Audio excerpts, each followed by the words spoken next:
We have to practice and know for ourselves. Studying from scriptures is good, but it cannot solve suffering. Teachers teach that we should let go of greed, hatred, and delusion, but they themselves can't let go of it. Teaching others is easy, but teaching oneself is hard. But this method of mine is not difficult. You don't have to study or learn anything. Being able to read and write or not is of no importance. Everyone can practice, men as well as women, ordained or not ordained. We can all practice. There is only one Dhamma, not many kinds. To say that the Dhamma of a person who keeps 5 precepts is one thing, that the Dhamma of a person who keeps 8 precepts is another thing, the Dhamma of an ordained person is another thing, the Dhamma of a lay person is another thing, the Dhamma of a person who practices insight meditation yet another thing. That is a different matter. That is not what I'm talking about. I say that there is only one Dhamma. Dhamma is to finish lopa, dosa, and moha. Doing this is what virtue and Dhamma are. It says in the scriptures that virtue is the means to eliminate coarse defilements, concentration is the means to eliminate medium defilements, and wisdom is the means to eliminate subtle defilements. But can we really eliminate them? No. Why not? Because we don't do it properly. The word defilement stands for greed, hatred, and delusion, but most of us understand it only as materialistic, that having money, a big house and a smart car is defilement. But in reality, those things are not defilements. They are just things that come from being diligent and knowing how to work, and from knowing how to save and accumulate things. But the defilements that I'm talking about are greed, hatred, delusion, and sorrow. These defilements are not afraid of anyone, not of rich people, not of influential people, not even of monks ordained for a long time, with a title, are they afraid? They enter into everyone's mind. On speaking in another way, we could say that the defilements slap everyone's face. A wealthy person, on being told off a bit, is displeased. This shows that the defilements slap him or her in the face. Or when someone praises him or her, satisfaction arises. This is the defilements slapping his or her face. These defilements are not afraid of anyone at all. They are only afraid of those who are disciples of the Buddha. They are afraid of those who develop the 4 foundations of awareness in the right way. They are ashamed, they don't dare to come close, because that person has the eye to see the Dhamma, the wisdom to see clearly. Of the lay people who have come here today, some people are still young, only 20 to 30 years old. If you develop awareness in the right way, within 2 or 3 years you will go beyond suffering, and during the remaining part of your life, you will just have happiness. Even older people 50 or 60 years old, are the same. Until you die your life will only have happiness. And when you die without suffering. If you still have another 9 or 10 years to live, it will be 9 or 10 years without suffering, with only happiness and coolness of mind. This is the heartwood, the essence of Buddhism. The word Buddha means the one who knows, the awakened one who is joyful with Dhamma. I have shared some of my reflections and understanding. It is a shortcut to practicing Vipassana. It is instantaneous. Having listened, please practice with every breath, no matter where you are, whatever work you are engaged in. You can practice while washing clothes, doing the dishes, sweeping up, or working in the field.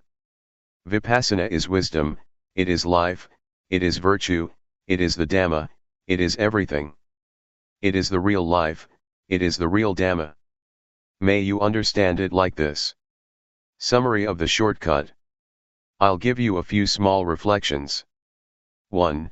To be diligent in developing awareness in all postures, turn the hand up, turn the hand down, raise the hand, lower the hand, walk back and forth, lean to the right and the left, blink the eyes, open the mouth, swallow saliva, breath in and out, fully feeling yourself doing it. This is called having sati. It is equal to throwing sesame seeds into the abyss. When awareness is complete, wisdom arises to really know and see the following matters: rupa, nama, rupa doing, nama doing, rupa disease, nama disease, knowing instability, impermanence and non-selfhood, knowing convention, knowing religion, knowing Buddhism, knowing evil, knowing merit. Really knowing. These are objects to know with real awareness and wisdom. 2. Next, to work with the mind, look at the mind with awareness. Whatever the mind thinks, immediately know it and conquer it. When we immediately know and conquer thought, this is called working with the mind. 3. Do it until you are nimble and swift, until greed, hatred and delusion stop arising. It is the calming and extinguishing of suffering in the mind. This type of suffering we can't chase away as we would chase off a pig, a dog, a duck, or a chicken. We must depend on the development of awareness, and see our minds in order to deal with these types of defilements. If we don't see our minds, we will be empty, similar to a pit or abyss that is never full. When we have awareness, it means it is full, it is no longer a pit or an abyss, and lopa, dosa, and moha don't have a place to enter, because awareness is full. Whatever work we do it with satipatthana. There is no delusion, only rightness. These types of defilements are ugly and worthy of getting fed up with. Whoever is a disciple of the Buddha with an eye to see the Dhamma, will not have them lying around in his or her mind. They are afraid. Suppose we have defilements at a level of 100%. They slap our face 100%. When we see and understand them, they will gradually diminish. Then, when we try to become familiar with looking at our minds, the defilements will diminish increasingly, step by step. When it reaches 100%, we're rid of suffering. What is left is 100% happiness. Therefore, may you all try to practice and reach the real peace and happiness. The path of peace. May you all listen well, this time, so that satipatthana springs up. Knowing suffering. Something we have in common is that we don't want suffering, we hate it. Then how does suffering arise? Suffering arises because we don't know. Suffering doesn't exist within us, and it doesn't arise all the time. What really exists for sure is normality. By nature, the mind of each person is in a state of normality. As we're working, if we do it with delusion, it is called suffering. Most people have suffering while working because they don't see suffering. People who go and see movies and shows do so because suffering leads them. This is due to our not watching minds. The moment we want to go and watch a movie, a thought flashes up that we want to watch a movie. We're not thinking it all day long. When the thought comes up, we don't see the thought. We only just know the thought, and we act, following the thought. This is called suffering. People who smoke are the same. Sometimes they don't even think to smoke but simply follow their moods. They take a cigarette to smoke because they think it is happiness, but actually it is suffering that compels them to do it. Suffering stinks. As to this word suffering, the Buddha sometimes calls it suffering, sometimes defilement, sometimes stench. When talking about suffering or defilements, one notes that it has an ugly smell to it, according to Buddhism. Suffering is something dirty and it stinks, nobody wants it. As soon as the body dies, it starts to rot and stink. But we can still wash and clean it. Excrement is something that stinks, and we detest it. Nobody wants to touch or grab hold of it. But even with such stinking things, the Buddha said, they don't stink all that much, they can still be touched and washed. But the stinking things to which the Buddha is referring are really stinky. They are greed, hatred, and delusion, concealed in our minds, ready to bubble up. The Buddha condemns this emphatically. If anyone's mind still has greed, hatred, and delusion, the Buddha says that it stinks more than excrement. As soon as the mind thinks something in a flash, a person who doesn't know, doesn't see, and doesn't understand becomes deluded immediately. This arising is called by the Buddha, a stain. The word stain means delusion. Even though we've never known, seen, or watched our minds, we still say that we see. but in reality it is not seeing, it is only just knowing thought, and then we act according to the thought. When we say to see, it should mean that we see defilements. That is, we see that either there is greed, hatred, or delusion mixed up in thought, or there is not. To see like this, we have to practice Dhamma first. Practicing Dhamma. Vipassana. In practicing Dhamma, even though one may practice various methods for a long time, if one doesn't perceive that point where the mind is manifesting, one still doesn't understand. One still doesn't understand the main principle of practice according to the teachings of the Buddha. The Buddha said that he was enlightened because he worked with the mind, practiced with the mind. But most of us just make merit and give offerings in order to chase off suffering. We haven't yet practiced by following the Buddha style. The Buddha once taught that the results of making merit 100 or 1,000 times are less than is gained by keeping the precepts even once.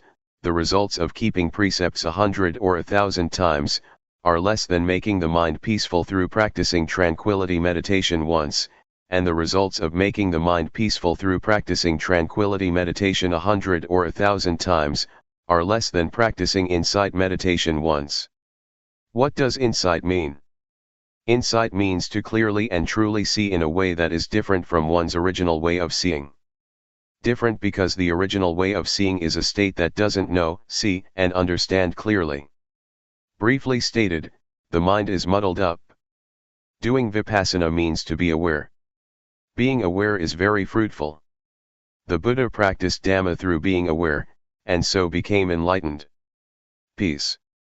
Most of us understand that in order to be an arahant, we have to do tranquility meditation and make the mind peaceful. In reality, there are two kinds of peace, namely, peace that is like being inside a cave, and peace that is like being outside a cave. Peace inside a cave means it is just as though we're in a cave or we're in a dark room. When we light a fire, the darkness disappears and light come to take its place, but as soon as the fire goes out, the darkness come back again.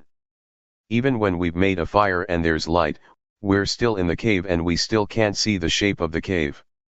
We only just see certain things inside the cave.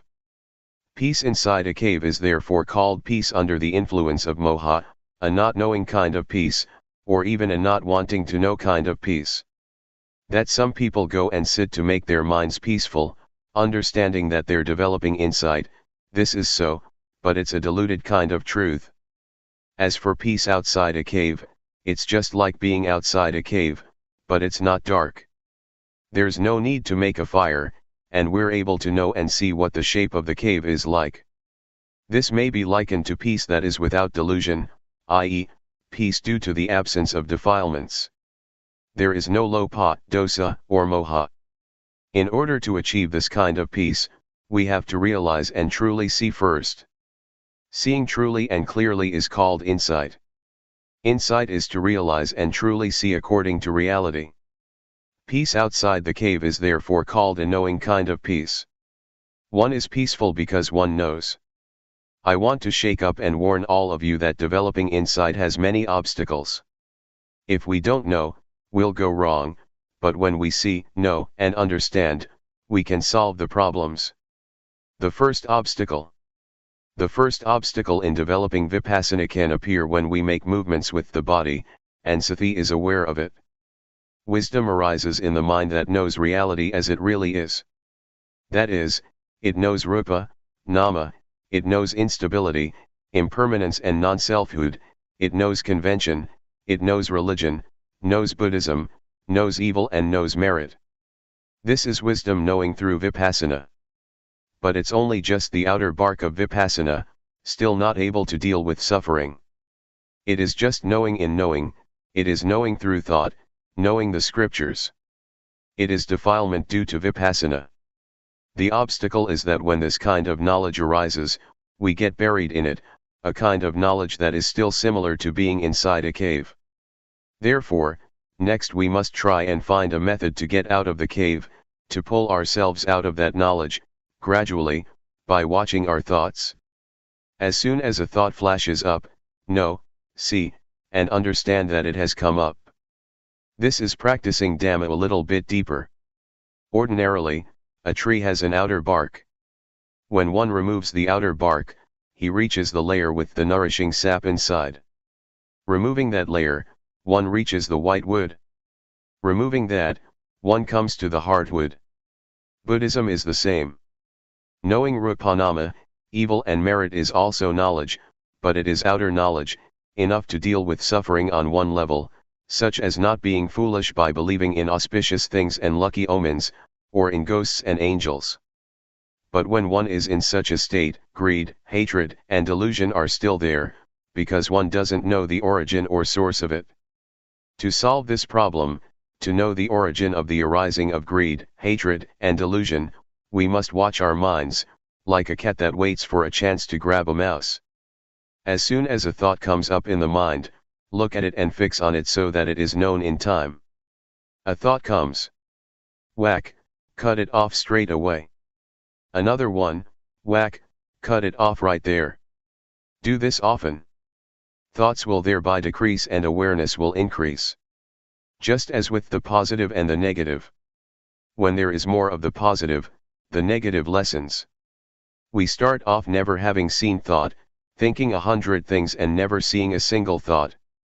But when we are watching like this, we catch it once and cut it off.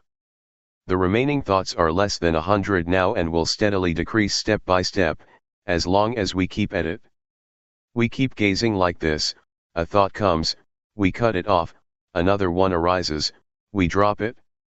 When we think 100 thoughts and we know 95 of them, it shows that we have a lot of awareness. Just 5 thoughts left that we can't keep up with. Right here is where we have to put forth effort, watch thought but don't be caught up in the thought. When we know and see all the 100 thoughts, keep up with every thought every time, it is equal to knowing and seeing exactly where greed, hatred, and delusion are born. We have to throw them off so that defilements are unable to arise. This is called to keep abreast by knowing, to know in time. Knowing how to prevent, knowing how to solve. This is where we're able to deal with lopa, dosa, and moha. Defilements can arise because we get deluded right here. We don't know that their origin is right here. This refers even to someone who goes to the monastery to listen to talks, who makes offerings, who keeps precepts and develops both tranquility and insight meditation. If that person has still never seen his or her own thoughts, then that person is still far from the truth taught by the Buddha. Contrariwise, even if a person has never gone to a monastery to listen to the Dhamma, has never made offerings or kept precepts, but is always aware of what his or her mind is thinking, that person equals with knowing. He keeps abreast of thoughts, knows how to prevent, knows how to solve and knows how to conquer every time. That person is close to the truth, the Dhamma taught by the Buddha. Have you ever heard of the Buddha having taught that the Dhamma exists already? But there is nobody with discernment who can dig it up and find it, so it stays undiscovered. Because it is undiscovered, people make merit, give offerings, keep precepts, and do samatha meditation in order to develop good habits. So we believe that it is meritorious and wholesome to accumulate those things for the next life or for the future. This is wrong understanding. The Buddha didn't teach like this. The Buddha taught us to see our own minds. We have heard the story of the monk Wakali, who was attached to the Buddha's body and never looked at his own mind. When he was corrected by the Buddha, he became so upset that he was going to jump from a cliff and die.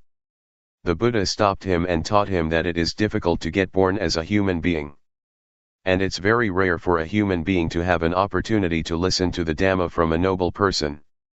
The Buddha said further that his body was just material. After his death it would rot and stink. That is not the Buddha. The real Buddha can be found within the monk Wakali.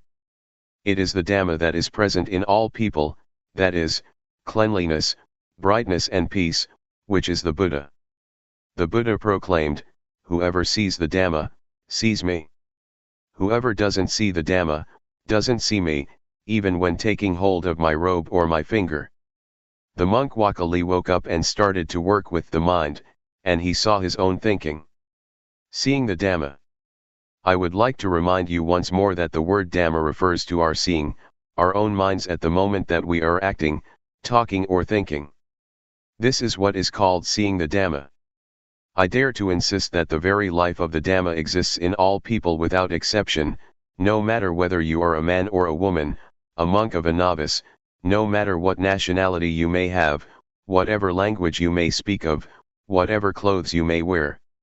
It's all the same. The Dhamma is the actions of body, speech, and mind. Actions of the body other people can see, actions of speech others can hear, but actions of the mind others are not able to see. You can only see them yourself. For this reason, the monk Wakali felt at ease viewing it like this.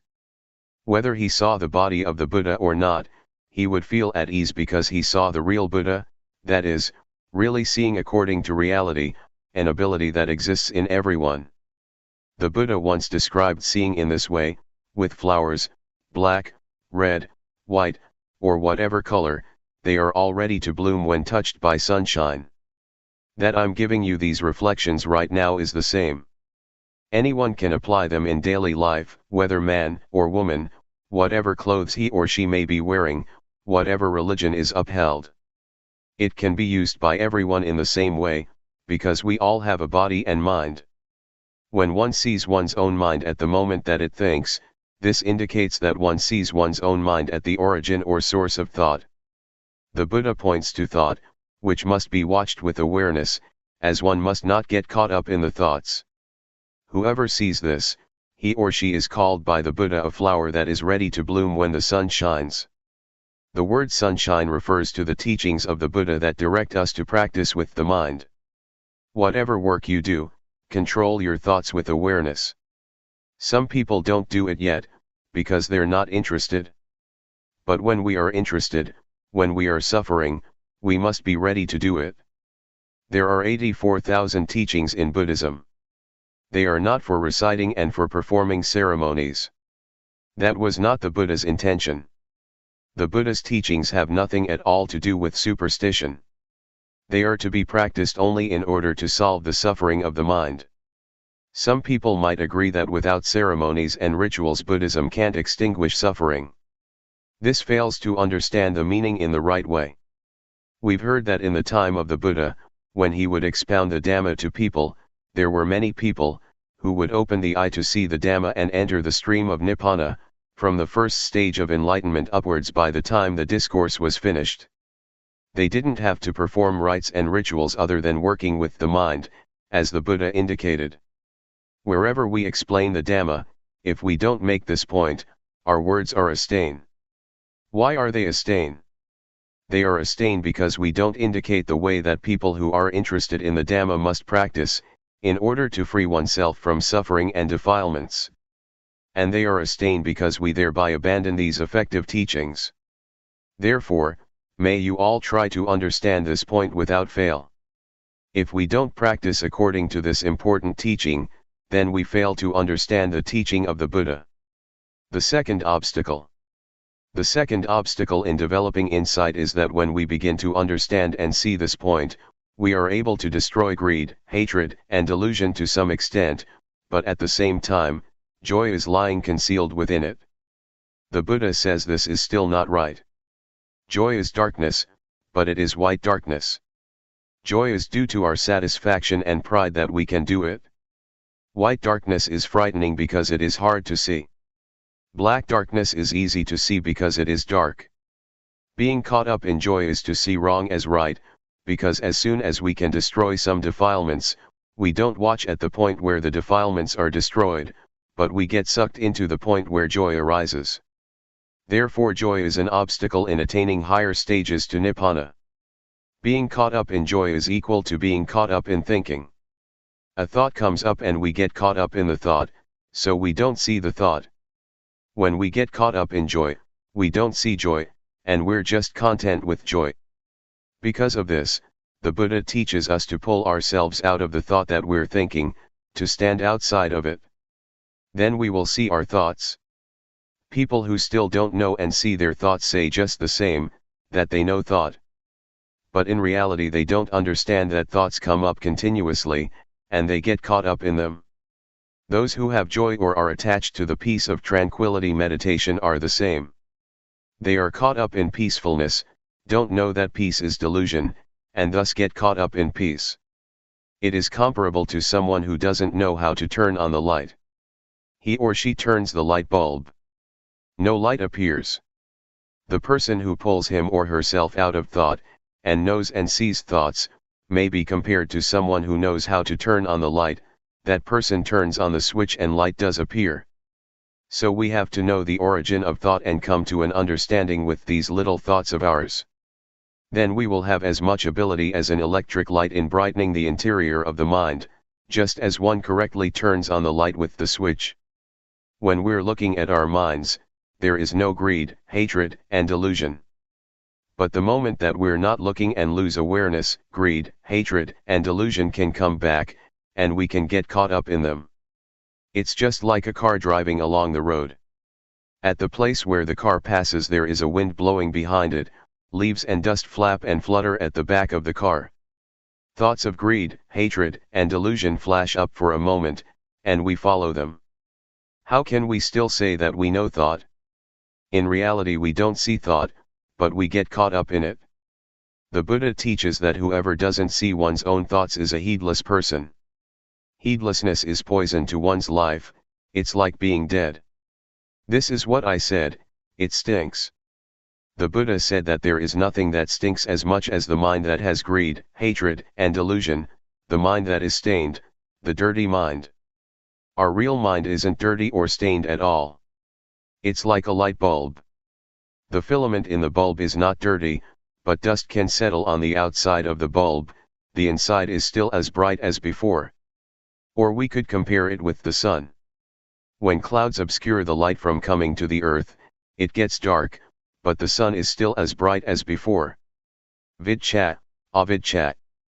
People who don't see thought and get caught up in thought are called people in the cycle of dependent origination. They are people who don't know. We've probably heard this. Avidchat is the condition for formation to arise, formations are the condition for the birth of consciousness, consciousness conditions mentality materiality, mentality materiality conditions the six senses, the six senses condition contact, contact conditions feeling, feeling conditions craving, craving conditions clinging, clinging conditions being, being conditions birth, and birth conditions old age, death, and suffering. It's a cycle. Avidchat translates as not knowing. We say that we know, but we don't see our minds. Instead we get caught up in thought. As for the word vidchat, it means knowing, seeing one's own thoughts. A thought comes up, we see it, and it stops. It's like a cat and a mouse. If we don't have a cat at home, the mice are not afraid, but when we have a cat, it will catch the mice as soon as they show their faces. The mice die of shock when they get caught. They can die even though the cat doesn't bite. They have such shock, never been caught by a cat before. This is similar to our fixing on thoughts in our minds. When a thought comes, we know it in time, and it immediately stops, comes to a halt, can't concoct any further. This is called vidchat, knowing, to know in time, knowing how to prevent, knowing how to solve and knowing how to conquer, just like a cat and a mouse. If we don't reflect on the teachings of the Buddha, we don't understand them, and we argue and debate about the teachings, competing with each other. This is not right.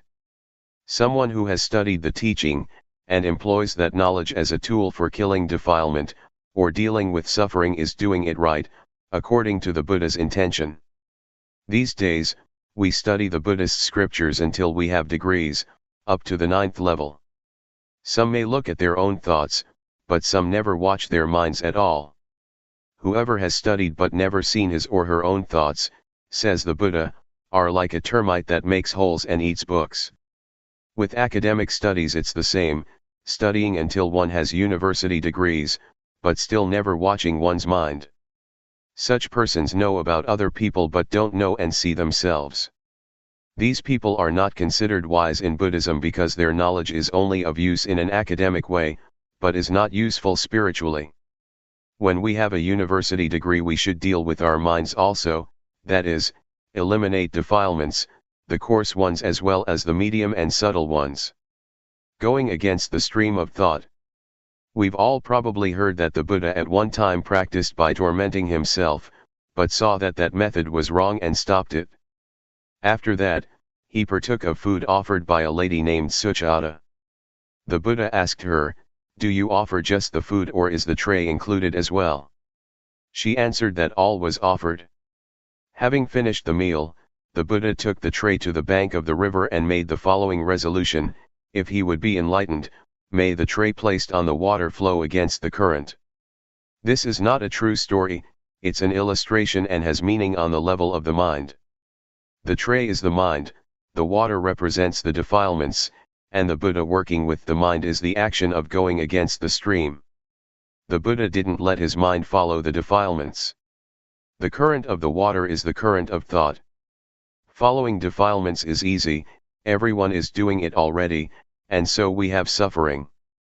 The Buddha practiced going against the stream of defilements for the extinguishing of suffering by watching the mind, seeing his own mind thinking. As soon as a thought would come up and there was desire to follow what the eye saw, the ear heard, the nose smelled, the tongue tasted, or the body felt, the Buddha saw those thoughts as defilements. He practiced going against the current of thought, not following the thoughts, which want things. Practicing like this, knowledge arose in him and he was enlightened. The thing that the Buddha points out to us to practice is to know thought with awareness, looking at our own minds. Whatever thought comes up, we should know and understand it, so that the thought does not proliferate further. When thought flashes up, we watch it with awareness, and the thought stops by itself. In practicing Dhamma, the thing to be careful about is the knowledge that knows things outside of ourselves. This kind of knowledge is defilement due to Vipassana. When we have such knowledge, it gives rise to gladness and joy. Joy is called white darkness. It is wrong knowing. Don't get attached to joy. Continuing the practice to the end, until we clearly see our thoughts, their origin, and their source, we come at last to the state of arising, passing. It is a break-off, a final exhaustion. I've compared it many times with a rope, tightly tied on both sides and being cut in the middle with a knife. The rope breaks, one cannot pull it together again, that is, one can't use it anymore. The 12 senses are similar, on seeing a form with the eye, on hearing a sound with the ear, etc., let there only just be seeing and hearing and so on. Don't concoct it into beautiful or ugly, good or bad, pleasing or displeasing sound, the sound of a woman, the sound of a man, etc. Just simply see or hear neutrally. But these are still mere words. In practice, we have to look and see and break them apart. When they are broken, there is not more concocting, the senses are not able to reach each other anymore. Cleanliness, brightness, and peace. Our minds are already clean, bright and peaceful. Clean means not dirty, because there are no defilements. Bright means there is wisdom, seeing our minds, or life. Peaceful means having stopped, there is no longer anything further to add. Summary. At this point, I'll summarize the principles of practice. First, the first stage is to catch the movements of the body in all the postures. When we can catch them, we will know the convention that we can see with our eyes and touch with our hands. This is objective, external. Second, having practiced the first stage, a little bit of knowledge arises, it is called defilements due to Vipassana. It is important to avoid this, not being too glad with the knowing, and continuing to watch the mind. When we see, know, and understand our minds penetratingly, greed, hatred and delusion will be destroyed to some extent. Third, when greed, hatred, and delusion have gone down a bit, we'll feel joyfulness. When joy arises, fix on it, but don't be caught up in joy. We have to pull ourselves out of it. Keep watching the mind. At this stage, wisdom knowledge will appear that destroys or diminishes clinging and grasping. Fourth, when attachment has decreased, one will see, know, and understand normality. The body is normal, Speech is normal and the mind is normal. This normality is called virtue, concentration, wisdom. Fifth, when seeing the state of arising passing, if one doesn't understand it, one will hold an abnormal view, but if one is fully aware, practice reaches its end. Therefore, I encourage you to try to practice until you meet with your own thoughts and are able to pull yourself out of them. Stages of practice. Determine to listen well, all lay people and monastic friends. When you determine to pay attention, you'll be able to remember. It is called knowing through memory and comprehension. From that, we study or practice to realize and truly know, or we have knowledge coming from our own vision and experience.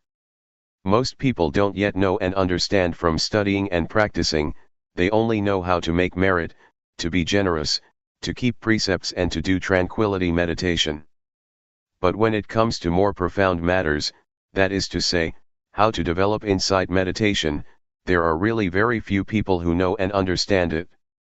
With Vipassana it is usually a specific case, a specific individual, who knows and teaches it. Because of this, people are lazy and don't want to practice. As far as practice goes, they only know tranquility meditation, which they think is the same as doing Vipassana. This is because they still don't realize and really know. Their knowledge comes only through memory and comprehension. So, we make ourselves peaceful, but we don't understand clearly that there are two kinds of peace, namely peace under the influence of delusion, and peace due to awareness and wisdom. The path that is not a path. When we create the cause by meditating, the mind becomes peaceful as a result. For example, we recite the word Buddha. I used to do this, inhaling, Buddha, exhaling, though. While doing walking meditation one recites Buddha with every step, walking in accordance with the breathing. These things create peace because it is done slowly. After that, I met a teacher from the north named Sao, who told me that one cannot climb a tree from the top, that one has to start at the roots. He taught me to count 1, 2, 3, until 10, and back again 10, 9, 8, until 1. He said this is beginning at the beginning. This is another way of following the breath, inhaling say 1. Exhaling say 2, etc., the only difference being the words you use. Seeing the Dhamma. Seeing the Dhamma.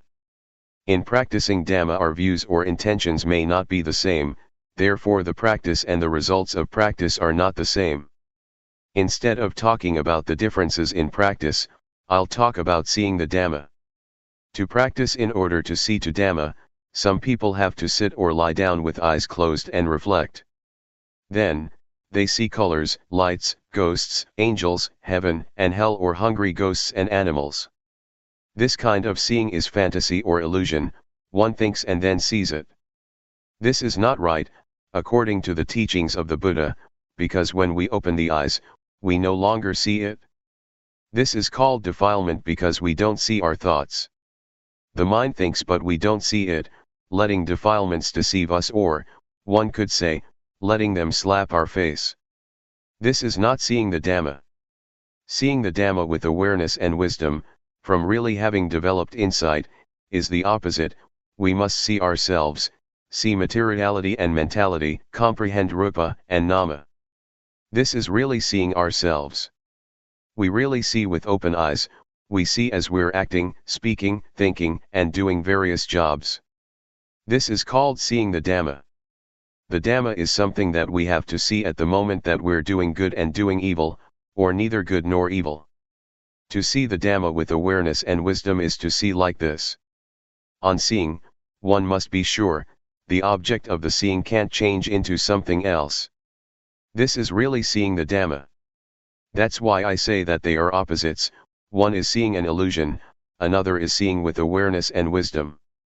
In the past, I used to understand that it was as I just described, but when I really understood Dhamma, according to the teachings of the Buddha, I saw that that was wrong. We have to see ourselves in order to see the Dhamma. To see other things is defilement. Some teachers say that is seeing the Dhamma, that one has this and that knowledge. These are people who still do not understand. They create things with thought, it's not anything real. If it is real, one must really see oneself. Sitting we see, lying down we see, walking we see, wherever we come and go we see ourselves. This is called really seeing, seeing the Dhamma. To see the external, rupa, nama, is called seeing the bark of the Dhamma. To see with awareness ourselves acting, speaking, and thinking is to see on a deeper level. And to see, know, and understand thoughts arising is to see even more deeply. When seeing ourselves acting, talking, and thinking, something bad arises, we must conquer it. We don't act on it, we don't follow that low impulse. The Buddha said that low thoughts are defilements, they are suffering, they are forms of greed, hatred, or delusion. And when they are greed, hatred, or delusion, they will lead to suffering. Before we get angry or make a mistake, we don't see ourselves. We don't see our mind that is thinking. But when we do see ourselves as we're getting angry, we know that we're getting angry, and don't have to get angry. When we see our minds thinking like this, it stops. The Buddha calls this seeing, knowing, and understanding. Really seeing the Dhamma. To see the Dhamma, we must see the kind of Dhamma that the Buddha saw. We've heard that the Buddha went to study and practice Dhamma. Therefore we know that the Dhamma existed already before the Buddha. To exist already means that when we are born we already have rupa and nama, or a body and mind. This mind of ours is there already. But we never look at it, we look somewhere else. We watch other people doing good and bad. We criticize others. That's how it is. That's why I say that people don't see themselves. Some people, having been born, up to age 9 or 10, or even 100, until death, never watch materiality and mentality, never look at their own minds even once. Having been born a human being thus doesn't have any value. We can call it taking a loss in being born human. Some people watch themselves, once or twice perhaps before they die. So in coming together here, or coming to train ourselves, we must try to look at our mind. If we see our mind as it is thinking, even a little, on some occasions, we will develop the strength and ability to produce light inside our mind. Before this, our mind was dark and blind, but when we come to understand, and to see little by little, we're able to chase away the darkness or delusion. Darkness, here, does not mean the same as traveling without light. It's not like that. This darkness refers to our not seeing our own mind. In reality our mind, everyone's mind, is already clean, bright, and peaceful. Clean means not soiled, bright means seeing clearly. Seeing what? Seeing our life and our mind. Seeing it clearly. Peaceful means enough, stopping, no need to add anything by studying because there is just this much. For people to avoid suffering, we must watch right here. Therefore, the Buddha teaches that our not seeing our mind, can be compared to clouds or a murky sky concealing the sunlight. The light of the sun cannot reach the surface of the earth. At any moment that we don't see our life, don't see our mind, at that moment we are those whom the Buddha described as someone without awareness. One might even say someone with defilements because, at that moment defilements overwhelm us in our mind. And we follow the whims of those defilements, even though the mind itself remains clean, bright, and peaceful. That's why the Buddha teaches us to be aware, to comprehend and see clearly within ourselves. To see the Dhamma, we have to see ourselves. That is how the Buddha sees the Dhamma. When seeing like this, one can chase away greed, hatred, and delusion. In reality, greed, hatred, and delusion don't exist in us, they just flash up for a moment only. It is similar to ice. Ice is made into lumps, but the lumps don't endure. When they are exposed to the weather, they dissolve and return to their original state of being water. Greed, hatred, and delusion are similar, they don't endure, but only appear in a flash. When we don't see the course of events, we don't see their arising, and we can say, they slap our face. Or, like a car driving down the road, dust flutters at the back of the car, which passes in a moment, and the dust settles. Thought, that is greed, hatred, and delusion, is the same. They are only there for a short period, but we comply with them. So the Buddha taught us to see and understand our mind, to have enough awareness to keep up with, and know how to prevent thought, to know how to deal with and be able to really conquer the mind. This is seeing the Dhamma. You have to see it in this way. Don't see it any other way. Seeing the Dhamma can be compared to many things, for example, wind blowing against a tree. We don't know where the wind is, but the leaves flutter. Defilements are the same. They don't stay long, they just come up in a flash. But we act, speak, and think following them, these low things. The Buddha, therefore, said that they are kilesa. Defilements are suffering. We must try to make ourselves aware and to have the wisdom to watch and see our mind, to view all with knowing, to know in time, to know how to prevent and solve, and to be able to beat the defilements. When we see our thoughts like this, we see immediately what suffering is, what defilements are, and when we see that, then the thoughts, which are defilements or suffering, are not concocted any further. Really, the Buddha perceives it this way, and my understanding is that it really must be like this way. Because we don't see, we just follow what others do and don't give attention to this matter. We don't turn around to look at ourselves. Instead, we watch others acting, talking, and thinking, or we pay attention to cars, motorcycles, the environment, children, and so forth. We look over there, but we never turn to look at ourselves, not even once.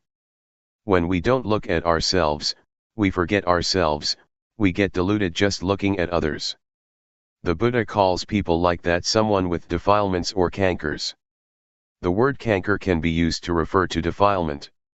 We have come together to train in insight. The word Vipassana is just a Pali word. It is Dhamma language.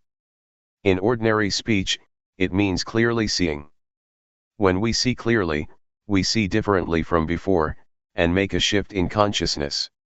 What is it that insight sees clearly? It clearly sees ourselves acting, speaking, and thinking. That's what it sees. And it sees differently from before. Formerly we didn't understand that things are like this. A shift in consciousness. We stop things that are bad because we are no longer deluded.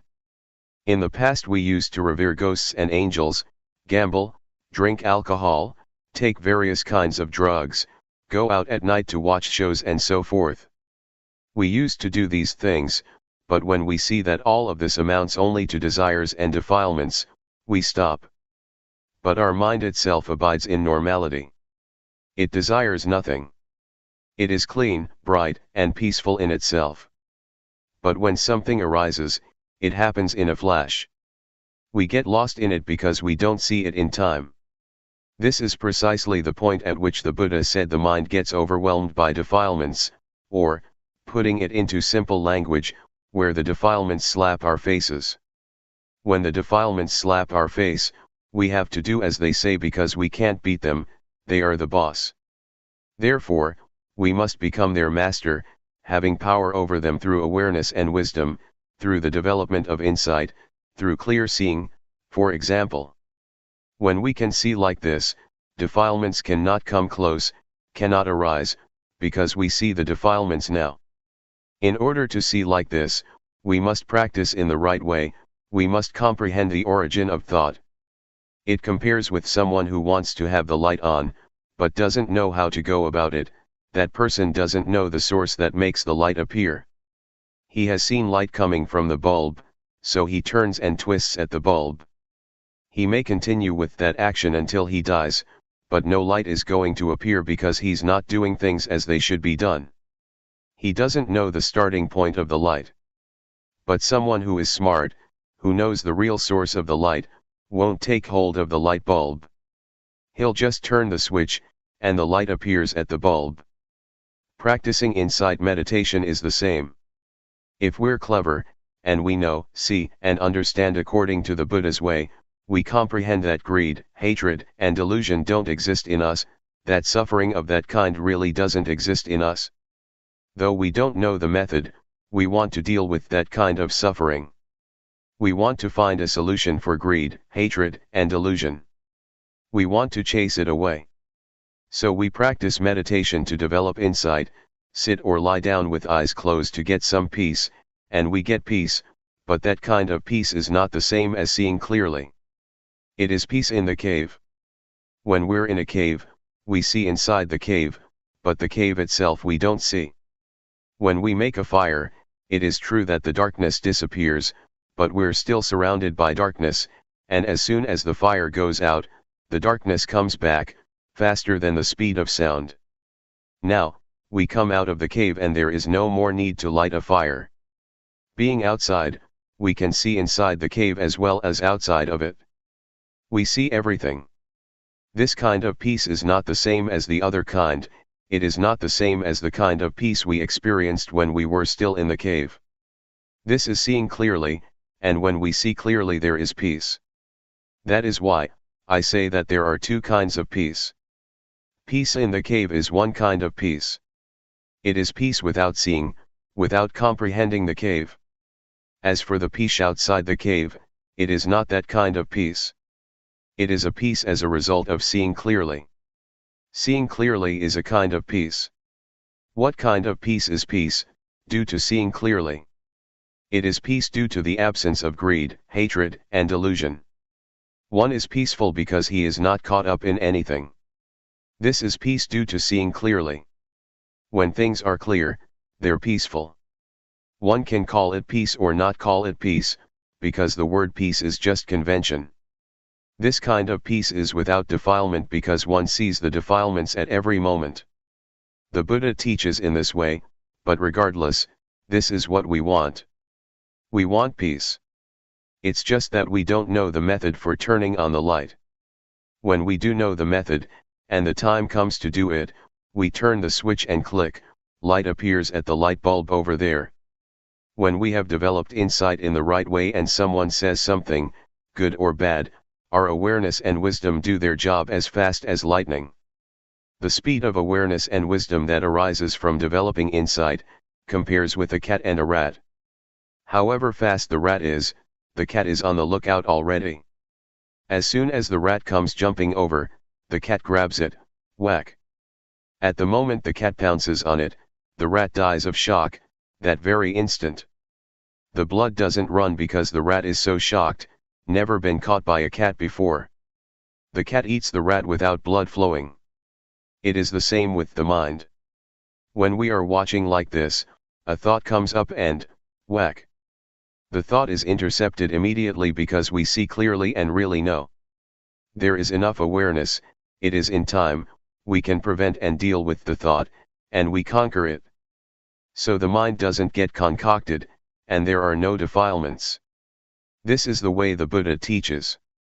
Therefore, to see clearly like this is the highest merit and wholesomeness in Buddhism. Or, to say it another way, it is seeing the Dhamma. To see the Dhamma is to see what? To see the outer Dhamma, is to see materiality and mentality, or to see oneself acting, talking, and thinking. This is one part.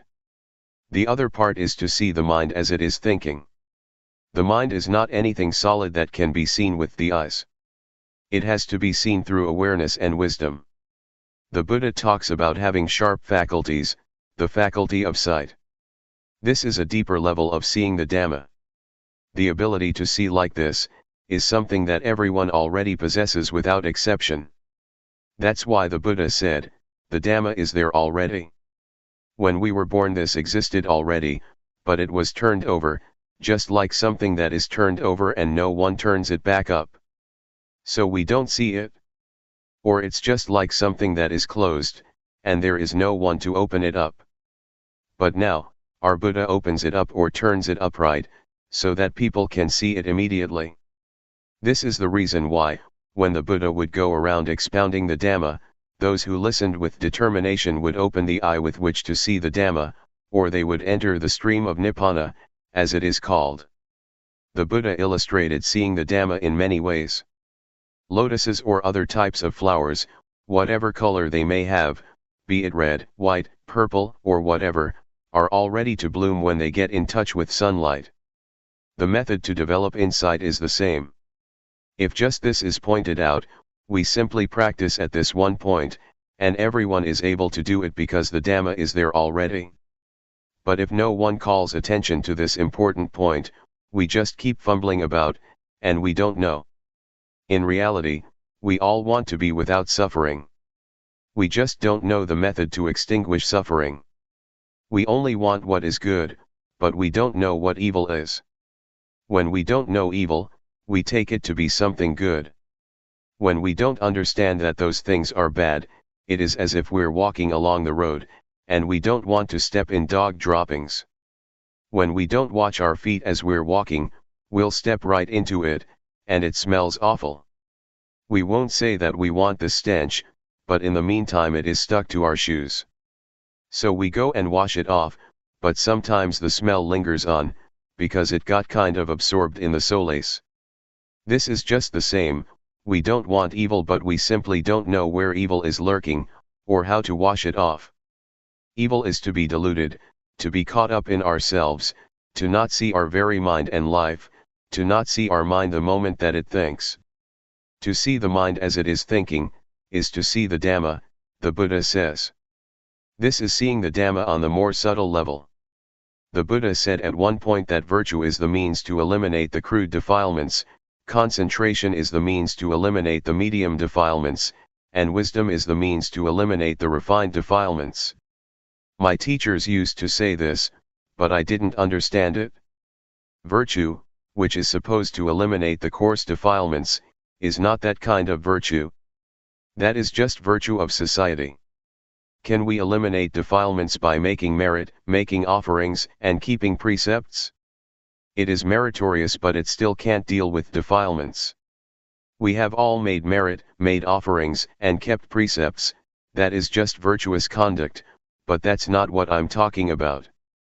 I'm referring to the practice of Dhamma. The practice of Dhamma and virtuous conduct are different. The latter is merit, and it is wholesome, but it can't deal with defilements. So it's just a matter to do with society. The way to make merit, make offerings, and keep precepts still differs from neighborhood to neighborhood, from village to village, from district to district, and from province to province. Because it is still an affair of society. It is a matter of views and opinions, that is not yet the Dhamma. One does whatever one wants to do. One does things according to one's opinions and desires, doing things out of greed, like being in a cave. We see it in the dark, depending on candles, lit temporarily only. As we're making merit, we feel slightly happy. Like a lump of ice, it only stays in a solid state for a short time. It's hard to mold water into a lump, or to catch the wind and make it into a lump. It's not easy to do. How does one grab it? One might be able to grab some water, but not for long, it won't remain. Therefore, the teachings of the Buddha are extremely deep and profound. Only people with little dust in their eyes, or people who are determined and interested to use his teachings in practice, as the way to do something about suffering, can understand it. But if we don't want those teachings and we're not interested in using them to do something about suffering, then the teachings of the Buddha are hard to understand, hard to figure out, because we don't look at ourselves. We don't see ourselves. Ordinary people can only understand things that are solid, objects that can be seen with the eyes and touched with the hands. But on a deeper level, that is to say on the level of the mind, on the level of our life, we've never looked and never seen. But when we see and understand, we see something supreme and marvelous. Marvelous means something that we've never had, seen, or known to be like this.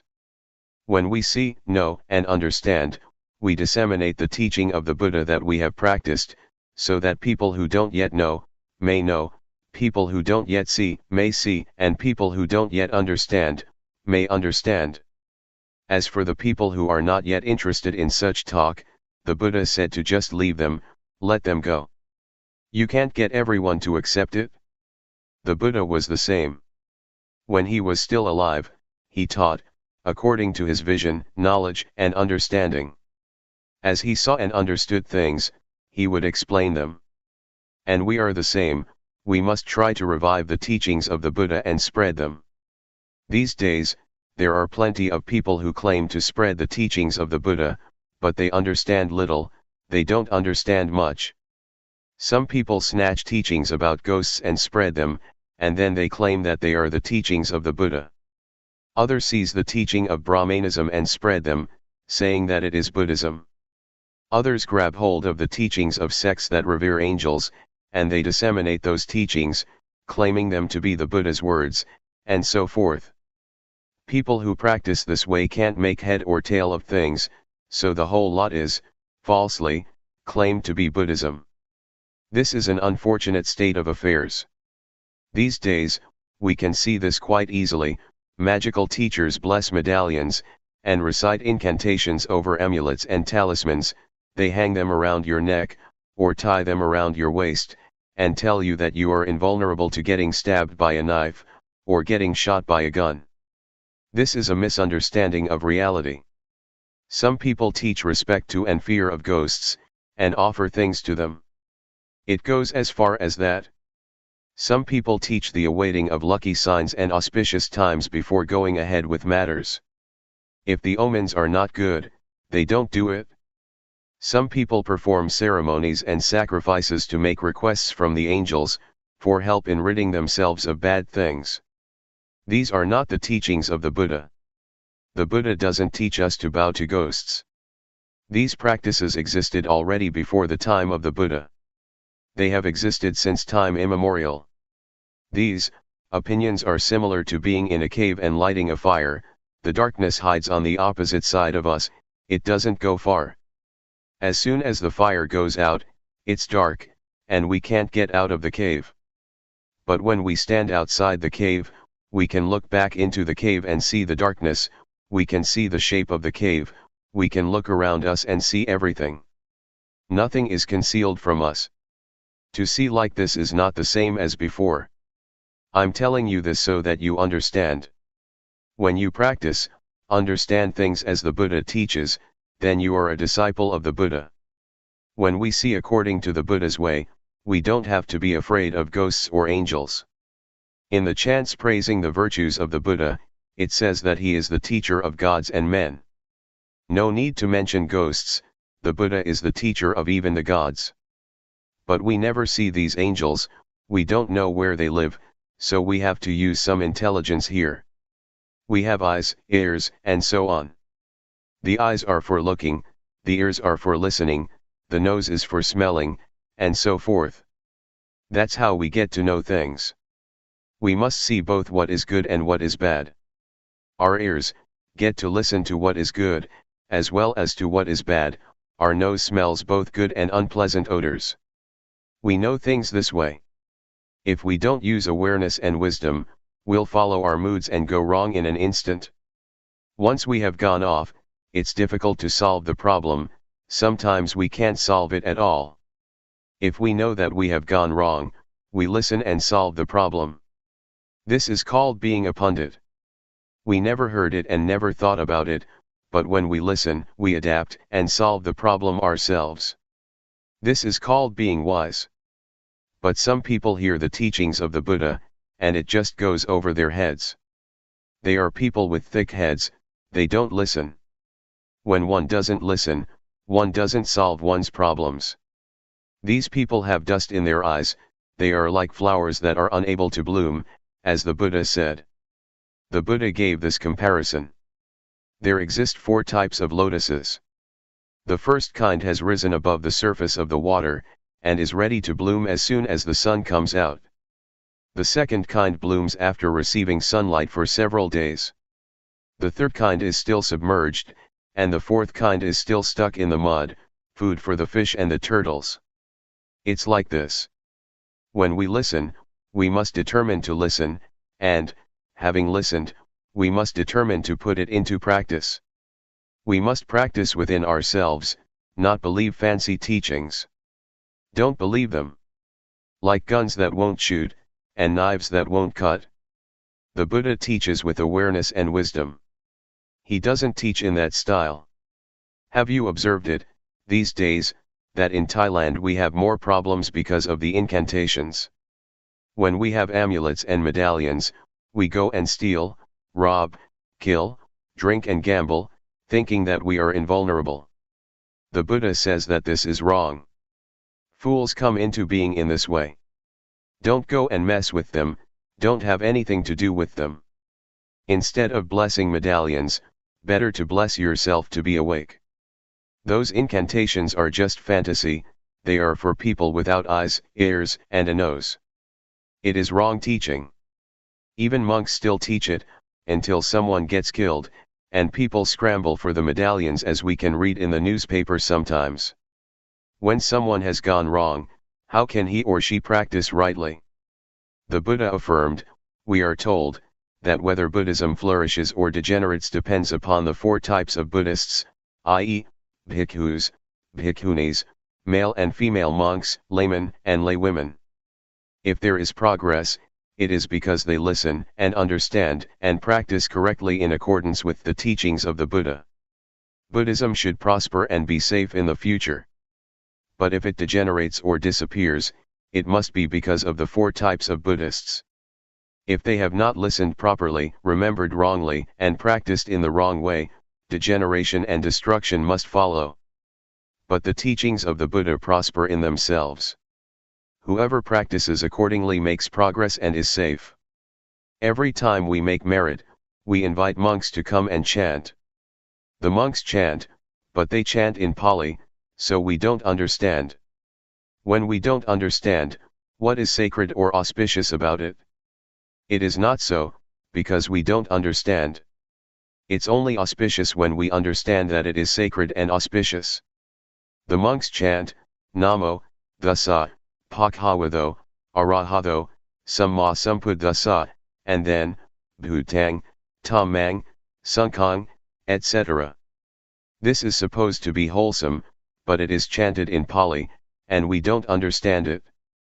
It is actually wholesome, but it is in Pali, so we should translate it in order that we understand. Is it sacred to chant Namo Thassa? Can we bless anything that way? No. First, it has to be translated.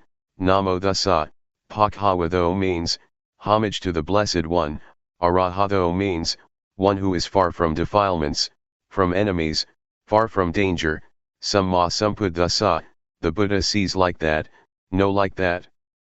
That's what we hear, so we should practice like that, according to the teachings of the Buddha, so we can be taken to be one who practices, following the Buddha. When people are shooting each other, stabbing each other, getting drunk or gambling, don't go close. This is being far from defilements. The defilements want to go, we must stay far away. Next, the monks chant, Bhutang, Saranang, Gacchami, I take refuge in the Buddha, who can really eliminate danger. If we have confidence in the teachings of the Buddha, we can really eliminate suffering and danger.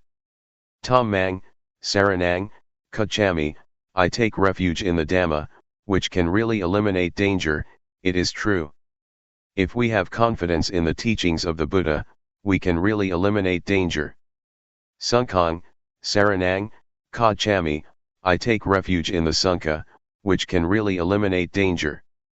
But the trouble is that we don't have confidence. And so, we can't eliminate danger. To say that we don't have confidence is not quite correct. We don't understand. We don't comprehend. We don't know whether the monks who chant can eliminate danger or not. Maybe they don't understand either, because they don't talk about themselves. And so, we practice along, without comprehending. After that, the monks chant, Yojak Kuma, Mohamalah Bhagadto, which means, the Noble One has the sight of wisdom, and has removed the stain of delusion. Delusion is to be caught up in something. To remove delusion is to remove identification with things. Samanwaputto Sukhatho Awimutto, when delusion has been removed, one is a well-gone one, that is, one goes well, one comes well, one doesn't stumble into things or fall into a ditch. One follows the clear path, namely, we get out of the cave. To be out of the cave means to be beyond thought. If we live in a cave, we're not willing to come out of it, so we don't see the cave. We never see our own thoughts, even once. From birth to death we never see our own thoughts. Some people say they know and see thought, but they don't see it, because they see and know it within the cave, so they are under the power of defilements. They can't eliminate delusion. The teachings of the Buddha are for really seeing, for really knowing. If we don't see and know, our practice is faulty. Therefore, making merit, making offerings and keeping precepts, if we do it right, really is merit, is wholesome, it is virtuous and is Dhamma. But if it is done wrongly, it's not merit, it's not virtuous, nor is it Dhamma, and one doesn't get merit or anything wholesome. That's the way it is.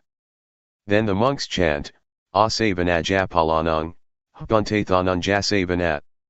This is the Pali language. We don't understand it, but we think it is holy and is able to chase off ghosts, bad luck and misfortune. That's true, actually, if we understand it.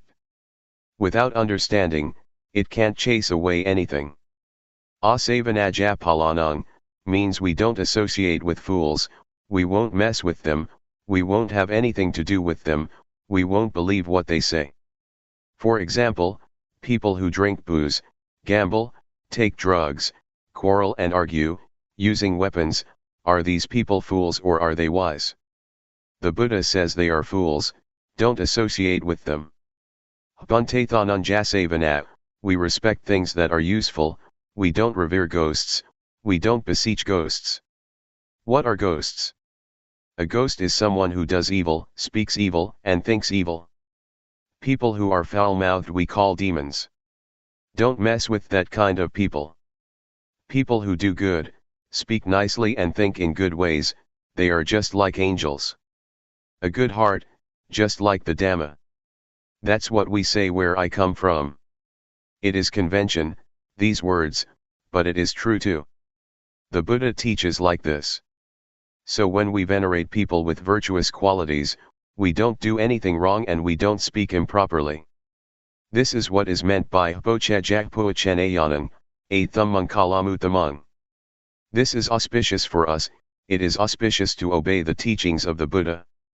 Just as monks coming to chant is not auspicious in itself, it is not right when we don't understand. Going deeper, the real fool, or the inner fool, is delusion, and the internal wise one is awareness wisdom, the quality of knowing. Really comprehend this. That we're developing insight is in order to see clearly.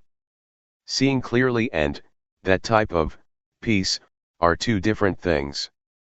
If we don't feel our minds thinking, we still don't understand the teachings of the Buddha deeply enough, even though we may be making merit, offering things, observing precepts, developing tranquility meditation, and even developing insight meditation. People may say that they are meditating, but it is still not considered to be profound knowledge. That is how I understand it. Even though someone may never have entered a monastery, never listened to a Dhamma talk, never observed the precepts, if that person feels his or her mind thinking and realizes it, that individual has come close to the Buddha. Or one might say that he or she abides with the Buddha. Have you ever heard that the Buddha said, "Whoever sees the Dhamma sees me, whoever doesn't see the Dhamma, doesn't see me"? Even though taking hold of a corner of my robe or of my finger, he doesn't see me? Don't think that seeing the Dhamma means to see colors, lights, crystal balls, or ghosts, angels, heaven and hell. That is just fantasy. It's not the Dhamma. To see the Dhamma, we have to see ourselves acting, speaking, and thinking. That's one part of it. Another, deeper part is to see the mind as it is thinking.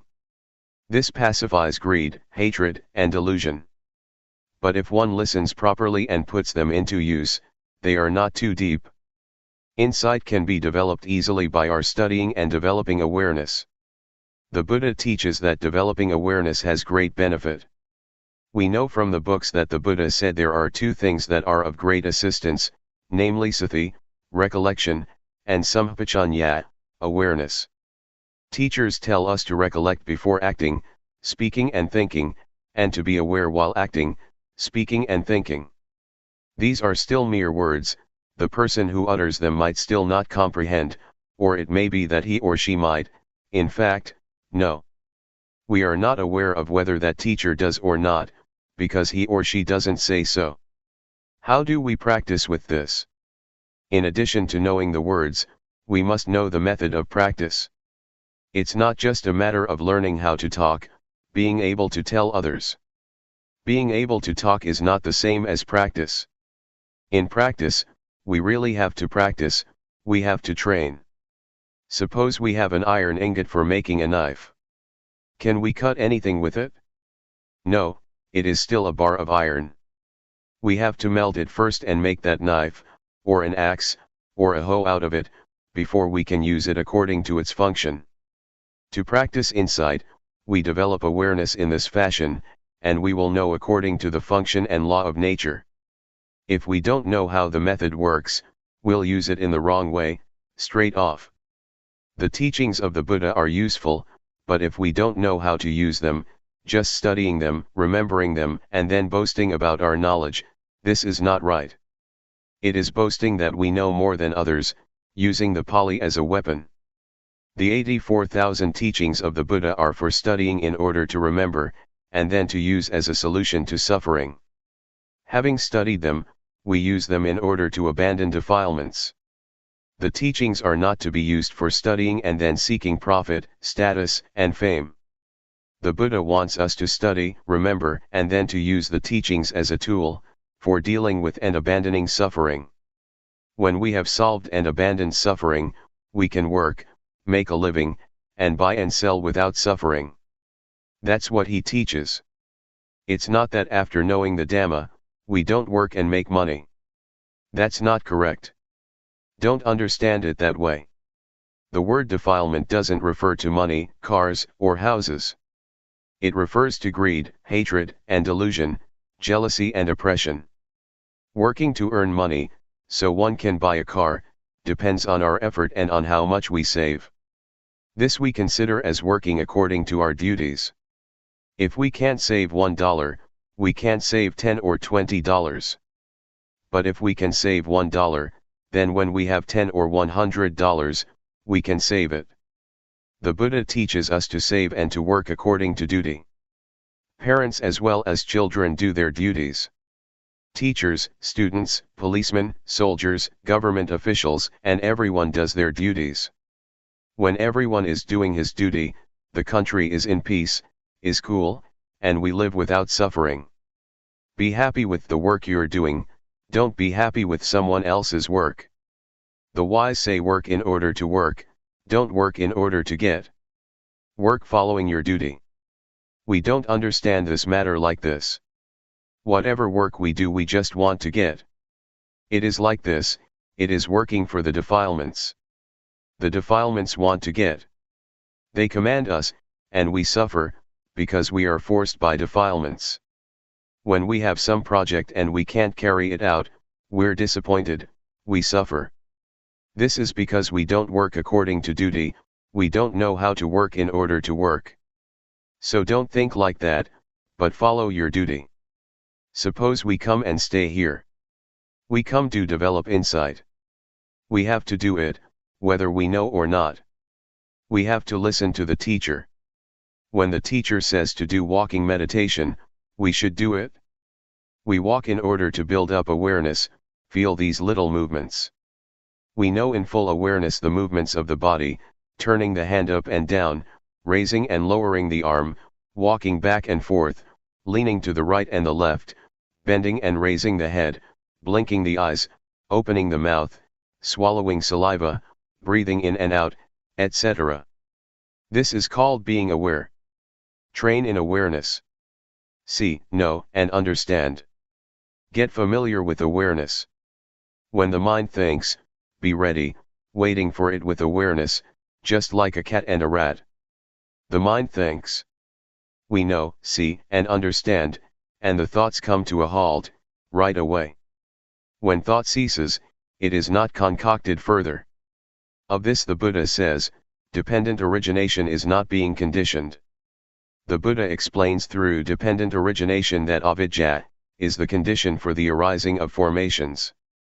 Formations are the conditions for the birth of consciousness, consciousness conditions mentality materiality, namarupa give rise to the six senses, the six senses concoct contact, contact is the ground for feeling to arise, and it goes on until it turns to sorrow, lamentation, pain, grief, and despair. That's how it goes. Now, we see thought. We see, know, and understand. Thought stops and so there is no avidya. There is no avidya because we see and know. Therefore, it changes into vidya. Vidya translates as seeing clearly. As for avidya, it means not knowing. Avidya is not knowing, but, actually, it is a kind of knowledge, but it is not a clear seeing. Avidya is to not see our mind, vidya is to see our mind. This is Dhamma on the deep level. This is the source of merit. It is the origin of wholesomeness, the source is right here. Problems and suffering are born right here.